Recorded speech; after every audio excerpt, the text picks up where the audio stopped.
Sidi, la clé de proximité.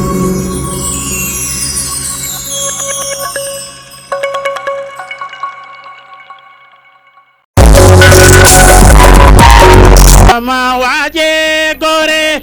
Ousmane dina la way la waa section Jaraaf Pikine ñoo ma yónni man Abdou Xuma te naan ma Abdou wayal Ousmane Mbeng dina la way la doomi mbër ak wàlliw buñ koy sukkal mbaanu koy raamal baayam bala Ousmane am ngandam la dina la way ndom day dara jay baay sa yaaya liggéey li affaire bi ndey ki la Ousmane sa yaaya liggéey li affaire ku ma tàccu doo amee loxo ku ci sar xolle doo dee loxo ca kaw Ousmane Mbeng neexu leenam Ousmane Mbeng neexu leenam dinaa la jiin Ousmane yaa baax dinañu ko wax Ousmane ndaw su yaroo tey bari xam-xam yaay ja liggéey lu mu am jombu ko Ousmane am ngandam waaw ma ñëw Bada Sakho ñi fi toog ñëpp suñuy mag lañu ndax nag fekkante nañu démb ak barki démb ah xam lu bari fii fekkee ko ah kon tey bu lii amee ñuy yéegalal Ousmane Mbeng drapeau ndax nag drapeau gëjul ci kër gi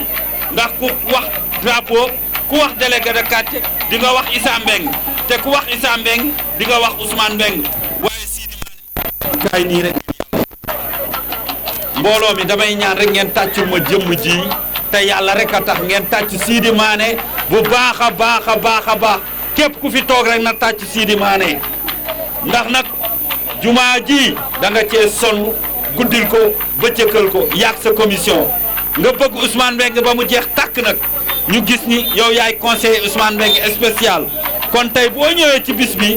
jaadu na ñu présenté la Sénégal gépp xam taxawaay bi nga am ci sa diggante ak Ousmane Mbeng taxawaay bi nga am ci sa diggante ak quartier taxawaay bi nga am ak say dëkkandoo taxawaay bi nga am ak say mbokk kon loolu laa la doon doye yal na la yàlla defal jàmm te xam ni ginnaaw raay lii rek la ah mën nga bañ a nekk délégué de quartier mais defal ni sa xel ni délégué nga fa nga ne ndax booy defar di wax di jóg di defar rek loolu rôlu délégué de quartier la jërëjëf Sidi Mané waaw ba tey ñu ngi leen di fàttali ni ñi fi toog ñëpp suñuy mag lañu ndax nag fekkante nañu démb ak barki démb ah xam lu bari fii fekkee ko ah kon tey bu lii amee ñuy yéegalal Ousmane Mbeng drapeau ndax nag drapeau gëjul ci kër gi ndax ku wax drapeau ku wax délégué de quartier di nga wax Issa Mbeng te ku wax Issa Mbeng di nga wax Ousmane Mbeng waaye Sidi Mané kaay nii rek mbooloo mi damay ñaan rek ngeen tàccul ma jëmm ji te yàlla rek a tax ngeen tàcc Sidi Mané bu baax a baax képp ku fi toog rek na tàcc Sidi Mané ndax nag jumaa ji da nga cee sonn guddil ko bëccëgal ko yàq sa commission nga bëgg Ousmane Mbeng ba mu jeex tàkk nag ñu gis ni yow yaay conseiller Ousmane Mbeng spécial kon tey boo ñëwee ci bis bi jaadu na ñu présenté la Sénégal gépp xam taxawaay bi nga am ci sa diggante ak Ousmane Mbeng taxawaay bi nga am ci sa diggante ak quartier taxawaay bi nga am ak say dëkkandoo taxawaay bi nga am ak say mbokk kon loolu laa la doon doye yal na la yàlla defal jàmm te xam ni ginnaaw raay lii rek la ah mën nga bañ a nekk délégué de quartier mais defal ni sa xel ni délégué nga fa nga ne ndax booy defar di wax di jóg di defar rek loolu rôlu délégué de quartier la jërëjëf Sidi Mané waaw ba tey ñu ngi leen di fàttali ni ah amal nañ la njukkal de Ousmane Mbeng li nga def ci quartier bi fii nga juddoo fii nga màggee fii nga déggee petit fii nga déggee grand fii nga déggee tamit monsieur le maire fii nga déggee délégué de quartier te it futur ministre de la jeunesse fii nga koy déggee incha allah Ousmane Mbeng a ngi noonu sunu xarit koo koy Abdourahmane Tama ndeysaan booba sëy sama jigéen Marème Fall Marème Fall kay daagul nga ñëw ndànk rek jim bismillahi rahmaani rahim barke borom Touba sëñ Mountakha Mbacké yàlla na fi yàgg te wéen ak xalifa diine yépp nag may wax asalaamualeykum di nuyu suñu délégué di nuyu suñu imam di ziyaare suñu kilifa yi fi toog yépp nag xam nga bisu Ousmane ku ma ci jox parole def nga sa warugar Ousmane mii maag moom ñoo bokkoon benn classe di jàngandoo waaw mu xam ko lool nag téye ma Ousmane lii jomb ko dañ ne soow jombul pël Ousmane sunu baay ba ca àjjana Alaaji Issa Mbeng ba muy wàcce fii keesu jën yi di ko woo sama yaay Oumy Niass mu koy séddale ak sama yaay Borsa Mbaay yaay Mayel Thiam mi tey loolu yàgg na du tey booba temps boo taxawee fii da ngay seen autoroute nag yi di fi jaar ci mbedd mu mag mais di dem Seeraas xoolal jumaa ji tey baraak la woon ñu fiy jànge alxuraan kon xam nga loolu yàgg na te ba tey ànd bi day gën a rafet ànd bi day gën a rafet ànd bi day gën a baax ànd bi day gën a neex Ousmane xam loolu téye ma loolu nagu tam xarit wi nu njëkk a rey fii sama yaay Oumy Niass ma ca àjjana ak yaa Borsa Mbaay ak Pa Issa Mbeng ñoo ko doon fees nga xam ne kon ginnaaw raay wéetoon naa barke Seydina Mohamed kon Mbeng yow lii du sens ci yow mérite la moo tax ma ne leen délégué nii la war a mel xoolal délégué nii la war a mel da ngay bëgg sa gox bëgg sa quartier di dimbale sa waa quartier délégué nii la war a mel oh délégué nii la war a mel xoolal sunu yaay yi fi nekkoon dañ doon sëy bu rafet ànd bu rafet xoolal ña dem àllaaxira ñàkk fayda yóbbuwu leen mamar mi fi des di def lu baax di wax lu baax xoolal boole njaboot gi lépp nekk benn ana Faat Mbeng Ousmane ana ñu ko bëgg ana ay jigéenam ana ñu ko bëgg ana fay famem lii la yàlla dogal à suivre ba ci kanam waaw tëjal tey moom mooy suñu tonton Ousmane Mbeng tey moom la ñuy fas yéene yëkkati li nga xam ne moom mooy drapeau et gannaaw bi ko baayam yore ba gën àddina di ñaan yàlla suñu maam Issa Mbeng yàlla ko yàlla xare àjjana waaye suñu maam Issa Mbeng tàggat na doomam jii di Ousmane Mbeng li ñuy naan délégué kenn du ko donn waaye tamit quartier bi moo lay fal waaye ci biir quartier bi fal la day fekk yow nga maîtriser dañ lay fal nga xam li lay fal yàlla def tamit suñu papa suñu maam Issa Mbeng tàggat na ko si quartier bi war na ko lu bare si quartier bi ba avant ma gën a àdduna sax liggéey bi si loxoom la nekkoon kon tey suñu maam Issa Mbeng tey su fi jógee tey ba waa quartier bi dem wóoluwaat ki nga xam tey jii moom mooy doomu Issa Mbeng muy Ousmane Mbeng fal ko quartier bi kon quartier bi delloo nañ buum sa mboy ga ba tax na ñu ngi sargal bu baax a baax di sant tamit waa quartier bi ndax waa quartier bi ñu ngi jàpp si liggéey bi waa quartier bi ñu ngi jàpp si quartier bi ndax quartier bi heure bu ñu wootee si li jëm si quartier bi ñoom ñu fay jiitu di nuyu baax a baax panel bu Issa Mbeng ñoom Ndeela Mbay ñoom ñëpp waa panel bi bàyyiwuma kenn su ma la demee juum voilà monsieur le maire mi ngi noonu Arouna yaa quartier bi wax naa leen ko quartier bi Daaru Marnaan sant yàlla bii quartier la boo xam ni référence la waaye nag dafa jóge si ki nga xam tey jii moom mooy sunu maam Issa Mbeng ndax nekkoon na maam joo xam ni joué woon rôle chef de quartier kese joué woon rôle délégué de quartier kese ndax sunu maam Issa Mbeng façon problème li jënd na ko si quartier bi kon tey su demee tey jii ba tàggat doomam tey jii ba gën a àddina ay doomam waa quartier bi wóolu ko ba tànn ko ba joxe ko quartier bi na kon gàcce ngaalaama quartier bi waaye gàcce ngaalaama sunu maam Issa Mbeng mi nga xam ni moo tàggat Ousmane Mbeng mi ngi si liggéey bi ba tax tey jii Ousmane Mbeng quartier bi wóolu ko xamaa nag duñ fi yàgg waaye tamit dañuy wax li nga xam ne moom mooy farata bi yëkkati ko drapeau ana xale yi Amazone nañ ñëw fii xale yi Amazone sol ci Issa Mbeng ndax lii nii lu garaaw la lii day wax hommage à Issa Mbeng gis ngeen lii dafa garaaw hommage à Issa Mbeng bi lépp moom la lépp jëmm ji la kon tey sët yi suñu demee tey ji ba sol seen t-shirt maam war na tey sët yi suñu kaa leen ngeen taxaw nii les Amazone dama les Amazone voilà mi ngi nii kaay leen nii voilà taxawal nii voilà taxawal nii taxawal noonu taxawal damaa bëgg ngeen tëkkal ma xale yi bu baax a baax a baax a baax a baax a baax ndeysaan ndax lii merci Abdourahmane ndax lii dafa rek loo xam ni symbole la jëmm ji waxuma la quartier bi mais ginnaaw xaye kenn mënu ko fàtte si àddina jëmm ji nekk na jëmm joo xam ni ba si sët sëtaat yi kenn mënu ko fàtte si àddina ndax au moins ñi nga xam ne ay sët lañ biñ nga fekkee ñu fekkee ay jëfam am na loo xam ni def na ko si ñun kon gàtt ngalaama suñu maam Issa Mbengue di ñaan yàlla fi mu tëdd yàlla suuf sedd guy si kawam en tout cas kenn ku si nekk fa nga toog na nga ko ñaanal te xam ni Issa Mbengue mii tey xale yi sol ay di ci dem référence la woon fii si quartier bi kon tey suñu demee tey jii bay jël doomam quartier bi wóolu ko di ko fal chef de quartier ba tey jii waa quartier bi ñëpp toog Abdoulaye Diop monsieur le maire ñëw ak ki nga xam mooy Pape Diagne ñëw fas yéene koo yëgatil drapeau tey jii waa quartier bi tey jii nag moo yónni signal que ni Issa Mbengue dem na mais doomam mi ngi fii waa tey jii lañ leen bu nekk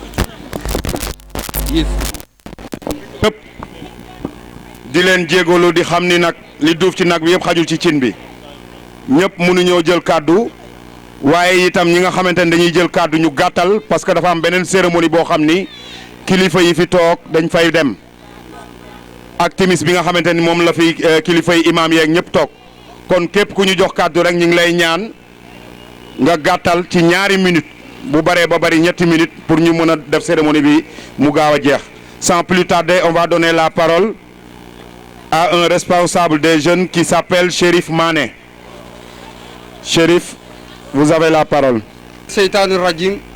bismillahir rahmanir rahim wala hawla wala quwwata illa billahi aliyil azim. Assalamu alaikum wa rahmatullah. Monsieur le maire, ñu ngi lay nuyu yak sa délégation. Ñu ngi nuyu également les imams et délégués représentés aujourd'hui par le président des délégués, même s'il n'est pas là, le délégué Alioune Ndaw bu Mousdalifa 1. suñ fa jugee ñu jëlaat nuyoo bi teg ko ci loxo imam yëpp di ko teg ci loxo le président des imams imam Dame Ndiaye mais également dinaa nuyu aussi tamit suñu imamu quartier muy imam Seck nga xam ni taxawaayam am na solo trop ci quartier bi. su ma jugee foofu également dinaa nuyu conseil de quartier bi rawatina les notables en commençant par notre père El Hadj Sidi Mané di suñu waajur accompagné par ses notables. Pa Moustapha Mbengue ñu ngi lay nuyu également Moustapha Santé je m'excuse su ma fa jugee également dinaa nuyu également suñu yaay yu baax yi nii kontaan nañ trop ci ñoom kontaan nañ seen taawaay également fii nii yàgg ngeen a sonn pour ñun tey bés bi seen bés la également. suñ fa jugee aussi mënuñoo ñàkk bañ a jox àq bi ak yelloor ki nga xam ne moo waral lii tey donte nekk fi muy suñu maam Issa Mbengue ñuy ñaan yàlla na ko yàlla xaaree àjjana te suuf oyof ci kawam te mu xam ni fa mu toog noonu ñu wax ko ñu bañ ko wax defal nañ ko Fatiha ak juróom-ñaari lëxlaas tëjee ko salaatul al Fatiha wala salaatul al nabi ngir jox ko addiya. suñ fa jógee aussi tamit dinañ wax nag ci turu ndaw yi ndawu quartier bi su ma jëlee parole looloo tax tey ñu jox ma parole ci turu quartier bi rawatina jeunesse bi. délégué su ma jugee ci yow faa ma ñëw jàkkaarloog maire wax ko li nga xam ni moom la ma ndaw yi dénk pour ma xamal ko monsieur le maire Abdoulaye Diop maire de la commune de Guinaw Rail Sud la jeunesse par ma voix jeunesse su quartier bii nga xam ni mooy Daaru Manaan. asalaamaaleykum wa rahmatullahi taala wa barakaatuh. maa ngi tudd Abo Ngom sama yaay mi ngi tudd Maguette Nguer sama papa mi ngi tudd Ablaye Ngom maa ngi dëkk Touba maa ngi jàngee daara Cheikh Mohamed Kounta sama sëriñ mi ngi tudd Alaaji Cheikh Papa Kanté maa ngi intérêt Alxuraan si bis bi délégué quartier Ousmane Mbengue أعوذ بالله من الشيطان الرجيم سورة الرحمن مدنية بسم الله الرحمن الرحيم الرحمن علم القرآن خلق الإنسان علمه البيان الشمس والقمر بحسبان والنجم والشجر يسجدان والسماء رفعها ووضع الميزان ألا تطغوا في الميزان وأقيموا الوزن بالقسط ولا تخسروا الميزان والأرض وضعها للأنام فيها فاكهة والنخل ذات الأكمام والحب ذو العصف والريحان فبأي آلاء ربكما تكذبان خلق الإنسان من صلصال كالفخار وخلق الجان من مارج من نار فبأي آلاء ربكما تكذبان رب المشرقين ورب المغربين فبأي آلاء ربكما تكذبان مرج البحرين يلتقيان بينهما برزخ لا يبغيان فبأي آلاء ربكما تكذبان يخرج منهما اللؤلؤ والمرجان فبأي آلاء ربكما تكذبان وله الجوار المنشآت في البحر كالأعلام فبأي آلاء ربكما تكذبان كل من عليها فان ويبقى وجه ربك ذو الجلال والإكرام فبأي آلاء ربكما تكذبان يسأله من في السماوات والأرض كل يوم وفي شهر فبأي آلاء ربكما تكذبان سنفرغ لكم أيها الثقلان فبأي آلاء ربكما تكذبان يا معشر الجن والإنس إن استطعتم أن تنفذوا من أقطار السماوات والأرض فانفذوا لا تنفذون إلا بسلطان فبأي آلاء ربكما تكذبان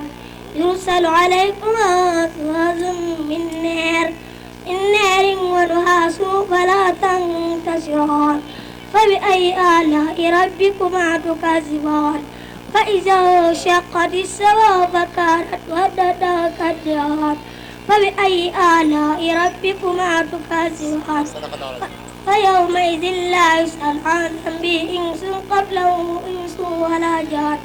فبأي آلاء ربكما تكذبان صدق الله العظيم. mbooloo mi rek ñu dal tuuti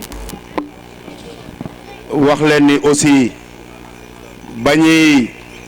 démarrer cérémonie bi wax naa leen lu leer nous sommes en cérémonie pour la levée du drapeau du délégué Ousmane Mbeng. On n'a qu'à rester sur ce cadre là ñu liggéey li ñuy liggéey yàlla dimbali ñu bu ñu paree ñu dem merci. Donc ñu dimbali ñu aussi ci kàddu yi tam mu gàtt parce que tam wax naa leen ko sànq ba ñuy démarrer Marème Fall nga ñëw jël kàddu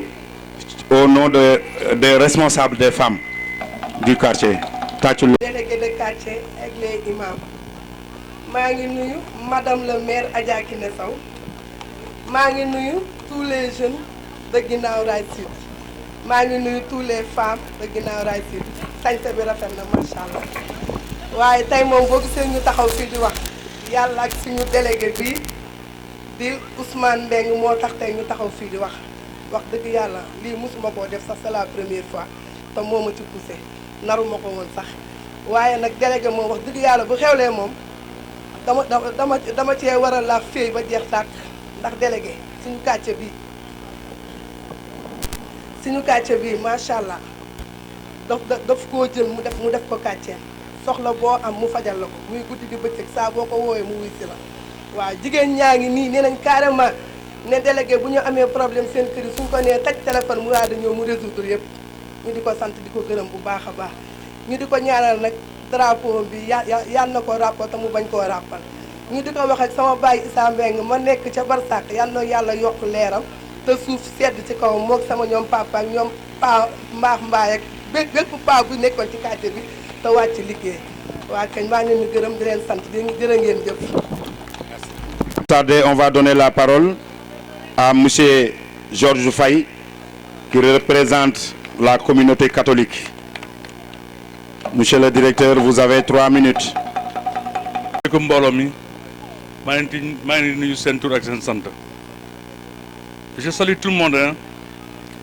car aujourd'hui c'est un grand jour. Certains vont me dire pourquoi. Les anciens et moi avons connu Guinaw Rail depuis les années 70. En ce moment-là, on nous appelait Cité Sondel. Mais maintenant, Guinaw Rail a changé. Guinaw Rail dafa changé depuis 70. Guinaw Rail changé na. Ma tëgg ko ci ñett fan. Premier événement mooy Guinaw Rail bu yàgg dañ ko doon diviser ñaari zone amoon na tali bu xonk côté B ak tali bu weex ñu bare mosuñu dégg tali bu weex tali bu mooy buntu kër Samba aussi. Après deuxième événement bi mooy tali bi jógee NMA di dugg Guinaw Rail ba pare continuer dem mairie ba loolu mooy événement majeur parce que loolu tax na kër yu bare biir Guinaw Rail dañ leen toj ñu bare dem Tivaouane Peulh. Troisième événement mooy événement du TER te loolu mënu gën a may gëdd TER bi tax na ba Guinaw Rail kër yi bu ñu doon jar 10 millions léegi 20 millions la ñu jar Guinaw Rail day nekk maintenant centre de Pikine à cause du TER. Guinaw Rail Sud surtout am na 7 valeurs yoo xam ne il faut que ñu wax ko. Première valeur mooy la grande mosquée.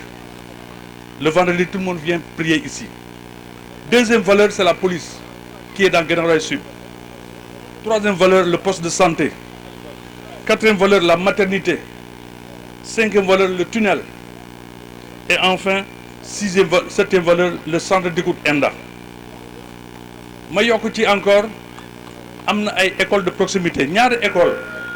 nekk nañ fi mooy école privée Kër Rose ak daara moderne bu Kanté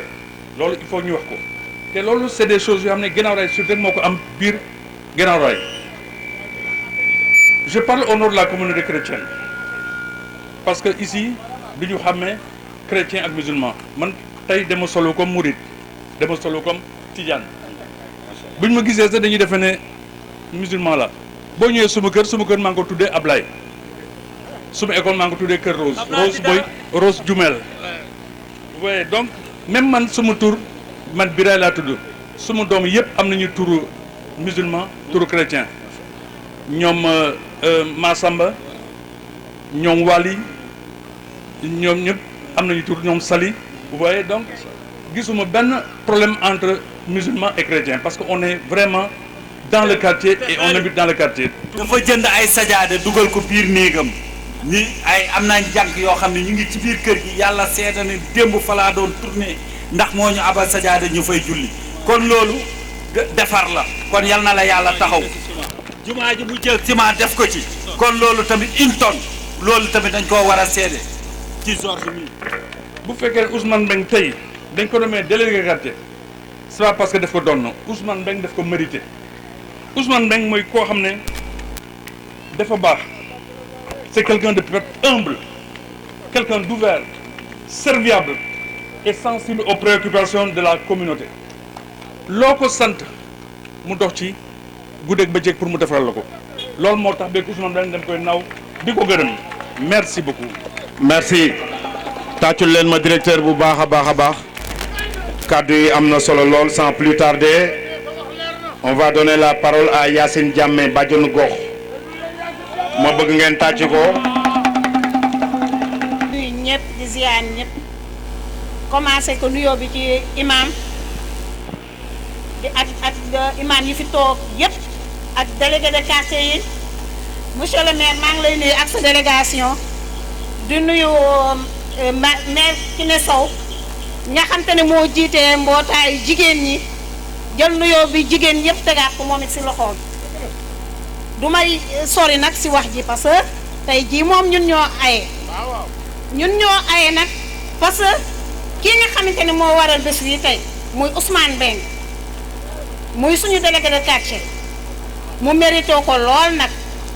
parce que fulla ji ak jom ji nga xamante ne moom la yor nii tey da ko doonee ci baayam doonee ko ci baayam nag booba baayam yeewagul Ousmane di doxal baayam di lijjantil baayam lépp fu baayam war a dem Ousmane dem di ko dox ci farata nag ak sutura ak teranga Ousmane Beng ba ma falee bàjjenu gox ba tey Ousmane Beng nëbbu ma dara may dox ci jigéen ñi ak xale yi tout tànk yi en tant que bàjjenu gox moom tamit mu di ma jàppale ndax moom tamit relais communautaire la ñuy jàppale xale yi ci vaccination yi ak jigéen ñi nga xam te ne ñoo tollu diggante war a dem ci maternité bii di toppatoo ñi nga xam te ne mooy jigéen ñi ci quartier bi ak ñi nga xamante ne dañuy am problème ci seen biir nga xamante ne bu ñu ñëwee nga war koo dox ci sutura dama koy dox ñëw ci Ousmane Beng ñu lijjanti ko ba mu jeex tàkk te Samba du ci jot ma Demba du ci jot te am na jigéen ñu bari ñoo xamante ne ñu ngi réeree mbir ne police bi jege na mais li nga xamante ne moom la ñu war a gën a def mooy ñu ñëw ba ci chef de quartier wax ak moom ba pare bu tawee ba tëj ñuy soog a jàll ci police parce que soo dee ci police moom c'est la dernière des choses maa ngi sant Ousmane Beng di ko gërëm li nga xamante ne moom la taxawee ci quartier bii di ko ñaanal drapeau bi yàlla na yàgg lool ci boppam yàlla na yéen bi oyof lool ci moom am koy sant di ko gërëm di ko ñaanal nag yàlla na yéen bi oyof lool si moom monsieur le maire maa ngi lay nuyu di la sant di la gërëm lool nag merci beaucoup. Merci beaucoup. Merci. Sans plus tarder, on va donner la parole à Lamine Yoko Badji. na ma ñëpp jàppale comme Yacine Diamé nu mu def rek ku ñëw rek def 3 minutes s'il vous plaît ndax mu gaaw maa ngi jégalu nag. auzu billaahi mina seytaani rajiim bismillaahi rahmaani rahiim. waaw maa ngi nuyu assistance bi jël na nuyoo bu njëkk teg ko ci turu monsieur le maire di la nuyu di nuyu sa délégation bi nga fi indi di nuyu le président de tous les délégués de quartier di suñu papa Ali Ndaw ak délégué yi fi teew yëpp di nuyu ñi nga xamante ne moom mooy les imams bu ñu nuyoo imam Ndiaye foog naa nuyu nañ tous les imams yi nga xamante ne ñoo nekk fii ci ginnaaw raay di nuyu sama yaay mama Kiné Sow ñu ngi koy ziare bu baax a baax a baax mama Ndaw Maar ñu ngi koy ziare bu baax a baax a baax donc tey maa ngi wax ci turu li nga xamante ne moom mooy le conseil de quartier bi yàlla def na bañ ñu ko falee ba léegi ñu ngi ciy def ay jéego yu am solo tey conseil de quartier ñi laaj kan moo bëgg a doon délégué na yëkkati loxo wala mu wax mu postulé wu ndaxte benn candidat rek moo am donc ba ñu waree kër yëpp dugg ci kër yëpp ànd na ñoom benn candidat lañu am seen candidat mooy Ousmane Beng donc à l'unanimité la population quartier Issa Beng yëpp ànd ne ñoom ku ñuy fal seen délégué mooy Ousmane Beng noonu la liggéey bi demee conseil de quartier bi ko liggéey grâce à travers la jeunesse bi nga xam ne pas sérieux ñoom ñëpp ñi nga xamante ne jàpp nañ ci ñoom Bakary ñoo jàppoon ci liggéey bi donc looloo taxoon ma bëgg a tamit loolu tamit mu leer ñun ñëpp xamee ko noonu ñu ngi leen di sant di leen gërëm di leen kàddu gi mënoon na gën a sori mais comme que toll nañ fii ñu ngi sant notable yi nga xamante ne ñoo nekkoon ci quartier yi ñooñu tamit dañ leen déglu conseil nañ ñu ci nan la ñu mën a def ba folaat li nga xamante ne mooy délégué de quartier donc. def lu dul jox suñu tonton Sidi Mané muy le représentant des notables du quartier mu sànni ci ay kàddu.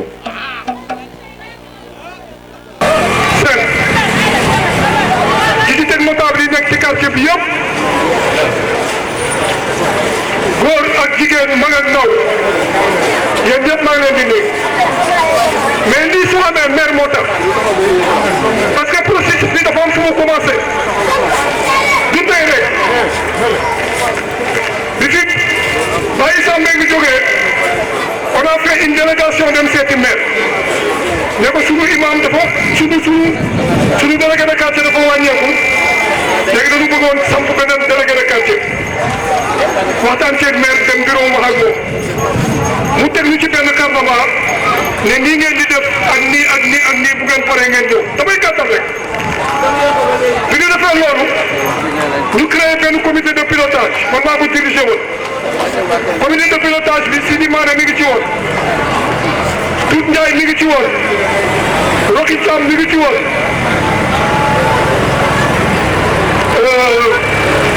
kii Mané mi ngi jóge léegi Chérif Mané mi ngi ci woon ak ñeneen ak ñeneen ak ñeneen ñoo xam ne du ma leen lim. dañu defee liggéey bi ba pare dugg koñ ak koñ demandé nit ñi ba xam kan moo bëgg a nekk délégué de quartier ku ñu wax rek mu ne ñu jarul ngeen di ñëw Ousmane Mbengue moo doon délégué de quartier bi fi papaam nekkee kon nag jarul ngeen di ñëw bi ñu paree on a fait un document dem yóbbul ko maire bi ñu ko yóbbulee maire xool ko jour boobu la doon def lañ doon signé acte bi par juste Pape Diagne dugg ci bureau bi Pape Diagne duggee ne pour ñu ne si biti pour nga xam ne kenn du contesté il faut ngeen def assemblée générale loolu yaa ngi tudd ba loolu tax il faut ma wax loolu moo waral lii bu woon loolu dina am ñoo xam ne dinañ contesté naan dañ ko pousse naan papaam dafa gën a ñu jox ko quartier bi loolu amee on a ñu def assemblée générale Pape Diagne ñëw présider ko teg ko ci yoon ni mu ko tegee ci yoon daf ñu wax ne procédure yi nii lay demee pour élire un délégué ñu def loolu unanimement ñu élire Ousmane Mbengue comme délégué de quartier loolu la affaire bi kon nag maire ñu ngi lay gërëm di la sant parce que lépp yow la commencé yëpp ci yow la terminé loolu moo waral tey ñu mën a ñëw yëkkati drapeau bi il faut ne loolu ma wax ko pour nit ñi xam ko xam ne Ousmane Mbengue élire ñu ko noonu rek jël ci yaa ma neex dañ ko teg ci procédure boo xam ne ñëpp d'accord nañ ci te loolu liggéeyu maire la ak liggéeyu Pape Diagne ak liggéeyu conseil municipal bi ñu ngi leen di gërëm di leen sant jërëjëf. merci beaucoup temps bi daf ñu xaw a dab kon dañuy jox Adja Ndeye Mar mu ñëw sànni ci ñaari kàddu rek jël micro en tant que. ngeen ne da koo mérité ngeen fekk ko si saaram ngeen délégué yéen lay waxal ngeen ne kon Issa lii dañ ñu ko fajox teraanga te yaa ko moom ndax xam nañ lu bëri am nañ ko fii tey fii délégué yi te yow yaa ko xeex loolu man maa leen ko may yéen délégué de quartier kontaan naa ci yéen li ko ñaareel Ablaye maa ngi lay gërëm di la sant uuf bi nga uuf Ousmane jàppale bi nga jàppale Ousmane am na bëgg-bëgg yu mu amoon ndax ambition rek la Ousmane am Ousmane foo ko fekk mu def ambition ma ànd ak moom ñu xeex waaye yow xooloo dara nga tey Ousmane rek tey bàyyi Ablaye yaa baax Ablaye ku la waxul yaa baax da lay nax Ousmane nii da nga koo dar te doo ko bàyyi waaye nag ku am jom la ku xaaru dara kenn xoolu ci dara jom-jomu baayam jom teraanga ndeyam ak yaayam yi àndoon ak ndeyam kër Issa Mbengue dara ful amuñu kër gu rafet amuñu dara ku ko xool xam ne dara amu fi waaye jom a ngi fi ngor a ngi fi fit a ngi fi fula a ngi fi kon loolu man maa ko wax man Adja Ndeye Mar waaw kër Issa Mbengue lu mu ñàkk nag nit a ko xañ ndax da koy ekkati jox ko askan bi toog di xaar yàlla Issa Mbengue yal na ya xeppee àjjana te ku ko wax yal na bu la yàlla yóbboo nga kenn si fi yal na nga def àjjana maa ñaanal sama borom kër bu ko tuma kenn ndax moom fu ma taxaw di ko gërëm bu ma tëddee di ko gërëm bu ma toogee di ko gërëm waaye njabootam bii foog ma jàkkaarloo yéen waa ginnaaw raay jërë ngeen jëf waa ginnaaw raay yéen ay mbooloo mi yéen a jàppale Issa kenn desul foogu moon mbooloo mi naa ko am tey ndax quartier bi kenn desu fi kon nag foofu laa yem jërë ngeen jëf kontaan naa Adja Kine kontaan mooy sama yaay ñu toog fii nag di wura lu ñu wuri lu doon wure mooy lii doom yu baax doom yu barkeel doom yu am jom jërë ngeen merci temps bi dañoo def maa ngi leen koy wax sànq ba léegi mais du tere ñu war a jox kàddu yëpp nañ leen jox le représentant des délégués ñu jox Mbagnick Seck El Hadj Mbagnick wala ñu jox Fati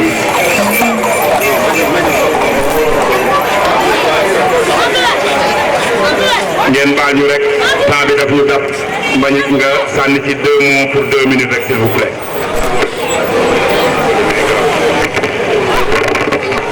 asalaamaaleykum ñoo ngi nuyu mboolem fi teew ci turam ak santam di ñaanal sunu bàyyi Issa Mbengue yal na ko yàlla yërëm te xaare ko àjjana di nuyu suñu maire Ablaye Diop di nuyu imam di nuyu délégué Ousmane drapeau bi lay yëkkatil yal na la jig yal na barkeel yal na ko yàgg jiite quartier bi ñun ci turu suñu président wax ji du gudd ndax temps bi dafa jot ndax nag lii suñu bis la ñun ñoo xewle ndax suñu moroomu délégué la ñu yëkkati drapeau ci association bi la bokk loolu rek moo tax ñuy jox kàddu mais li ñu waroon a wax lu ci yëpp wax nañ ko Ousmane jërëjëf ñu ngi remercier sa waa quartier ak say notable ndax délégué mënul dara ñi la fal teg sa ginnaaw di la jàppale rek ñoo am solo te ñu ngi lay jàppale ni nga organiser sa quartier ni nga ànd ak sa waa quartier noonu la jël leen yàlla doon leen jàppale parce que xam nañ ko ñoo takkaloo ay quartier moo na pare sama xarit nga sama rakk nga bon ñoo jege yoon te la ñu xamante nañu li ñu doxal yëpp xam nañ ko kon ñu ngi remercier waa quartier bi yëpp ci turu suñu président di sant ñëpp di baalu ñëpp ak di leen yëgal nañ ni suba invité nañu waa quartier bi yëpp ci esplanade bi maire dafa tabaxal délégué de quartier yi kër ba mu pare jox leen ko mu nekk seen siège nekk seen bureau suba lañu koy inauguré ñu ngi invité ñëpp suba ñëpp ñu ngi leen di invité ñu ñëw foofu luñ fa war a lépp am na fa ñi sant Guèye ak ñi sant Diaw ñëpp añ am na nu ñu ñëw añ si lépp maire def na ko ñi sant Seck moom tur yàlla la ñuy dundee jërë ngeen jëf ngeen baal ñaax asalaamaaleykum wa rahmatullah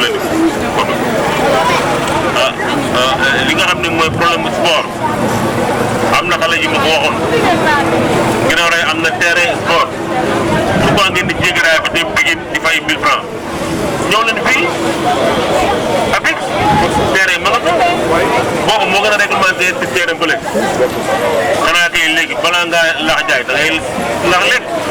nga dem sa terrain sport nga mën a bu dee terrain mini sport nag boobu ñu ngi ko prévoir ci suñu perspective am nañ mbir yoo xam ne incha allah danañu ko def pour xale ginnaaw rek parce que boobu ma ko waxulee fii dafay lël ci bële malheureusement amul micro bu baax mën a expliqué mais loolu war naa ko ci leeral bu baax a baax délégué nag vraiment ñu ngi lay sant di sant sa waa quartier ñu ngi lay gërëm bu baax a baax incha allah boobu lay gën a leeree incha allah danañ ko leeral bu baax a baax ñu ngi kontaan ci yow di kontaan ci tout le quartier di wax ci incha allah maanaam di invité rek ñu dem yëkkati drapeau bi buñ paree ñu ànd dem ci programme bi foofu waxtaan foofu lay gën a yaatoo donc fii j'ai pas un bon micro quand même pour beaucoup parler merci monsieur sama maire di Ablaye Diop fas yéene sargal ñi nga xam ne mooy quartier Issa Mbengue fas yéene jëmmal ñi nga xam ne ñooy quartier Issa Mbengue kon nag mooy commencé sama wax di ko commencé di ko gërëmee Ablaye Diop ñu ngi lay gërëm ak ñi nga àndal ñëpp Pape Diagne Pouy ak délégation bi ngeen àndal ñëpp ñu ngi leen di gërëm di leen sant surtout kii nga xam ne mooy quartier Issa Mbengue di gërëm aussi ñi nga xam ne ñooy imam yi fi teew ak délégué de quartier yi nga xam ne samay baay lañu ak samay mag nekk fi mais aussi tamit di gërëm sama notable yëpp commencé ko aussi le comité de quartier bi nga xam ne Yoko moo ko jiite ak le conseil de quartier bi nga xam ne Sange ak sama papa Sidi Mané ñoo ko jiite ak aussi tamit commission yi nga xam ne ñoo fi nekk ñëpp maa ngi leen di gërëm di leen sant di wax rek ne famille Issa Mbengue gërëm nañu dellu nañ la njukkal yow maire gërëm nañ la ci sama tur ndax li ma defal tey nii wax dëgg yàlla Ndaw Maar wax na ko léegi couleur la bu yàgg boo xam ne sama diggante ak yow la donc loolu aussi tamit bu amee tey consécration la bu amee tey dafa wane ne jëmmal nga li nga xam ne delloo nga jugal yi nga xam ne mooy délégué de quartier kon famille Issa Mbengue nga xam ne suñu yaay Ndew Maar mooy suñu kilifa fu mu toll nii ñu ngi lay gërëm yow Ablaye ci sama tur may wax rek ne aussi tamit ginnaaw loolu maa ngi sant man sama waa quartier Issa Mbengue ndax déggal nañ ma ndax quartier Issa Mbengue déggal nañu li nga xam ne mooy comité bi fi nekk ndax lépp luñ fi tere ñoom nangul nañ ko lépp luñ ne nañ ko bàyyi nangul nañ ko donc may wax waa quartier bi muy message boo xam ne tam dama si bëgg profité pour wax leen ko ndax gis nañu constaté nañ temps yi nit ñi dañ fiy jóge di dem police di def ay déposition yoo xam ne mën a ñàkk la chef de quartier buñ ko falee si bopp pour que bu problème amee ñu sol seen dàll ñëw si chef de quartier bi wax ko seen soxla ndax police du régler problème chef de quartier mooy régler problème loolu dama si doon profité rek mu nekk message boo xam ne dama ko si bëggoon jàllale di wax rek ne monsieur le maire Abdoulaye Diop kontaan nañ si yow man je le dis haut et fort quartier Issa Mbengue gis nañ seen bopp si yow quartier Issa Mbengue kontaan nañ si yow wax ji nag temps bi moo ñu xoj bëggoon nañ mu gën a gudd mais nag monsieur le maire li ñu mën a wax mooy merci et merci aussi merci. Pikine TV, la télé de proximité.